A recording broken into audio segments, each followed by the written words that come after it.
Prečo je karnozín kľúčový pre stres a ochranu mozgu?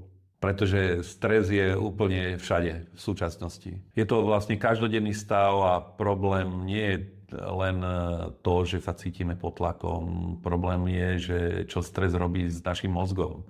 Pri chronickom strese rastie oxidačný stres, zvyšuje sa kortizol a mozog sa dostáva do takého stavu, ktorý poznáme, že režim prežitia. Čiže zhoršuje sa nám koncentrácia práve v tomto stave, keď sme dlhodobo nabudení, takže sa nám zhoršuje aj spánok a vlastne celý hormonálny cyklus. A teraz vám poviem jednu vec, o ktorej sa veľmi málo hovorí, a to je to, že pri dlhodobom strese klesá ochrana buniek, vrátanie látok, a to je práve to, čo si hovoril teraz, a to je karnozín. Karnozín je, keď by vás to chcelo z chemického hľadiska zaujímať, je to nejaký dipeptid, ktorý chráni bunky pred práve týmto oxidačným stresom a pred glikáciou, teda pred poškodzovaním bielkovín cukrami. A to je presne to, čo stres zhoršuje. Mozog je extrémne citlivý orgán. Spotrebuje obrovské množstvo energie a zároveň produkuje extrémne veľa voľných radikálov. A preto potrebuje ochranu. Ak ju nemá, začne fungovať menej efektívne. A keď mozog nefunguje efektívne, tak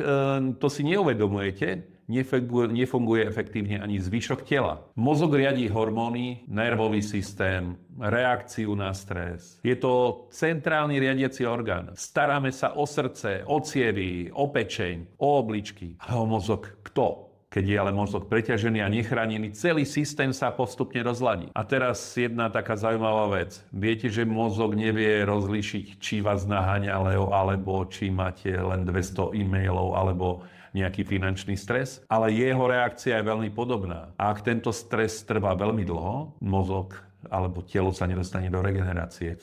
Preto má zmysel podporovať ochranu mozgu, hlavne spánkom, pohybom, ale aj látkou, ktorá pomáha zvládať tento oxidačný stres. A tou látkou je karnozín. Karnozín nie je zázrak, ale je to jedna z molekúl, ktoré pomáhajú chrániť systém, keď je pod tlakom. Stres nezmizne. Môžeme zmeniť to, ako na ne reaguje naše telo. A práve tam začína skutočná odolnosť. Preto si dajte na dobrú noc náš Forever Mind. Forever Mind je komplex s karnozínom a ďalšími látkami, ktoré sú nevyhnutné pre ochranu vášho mozgu.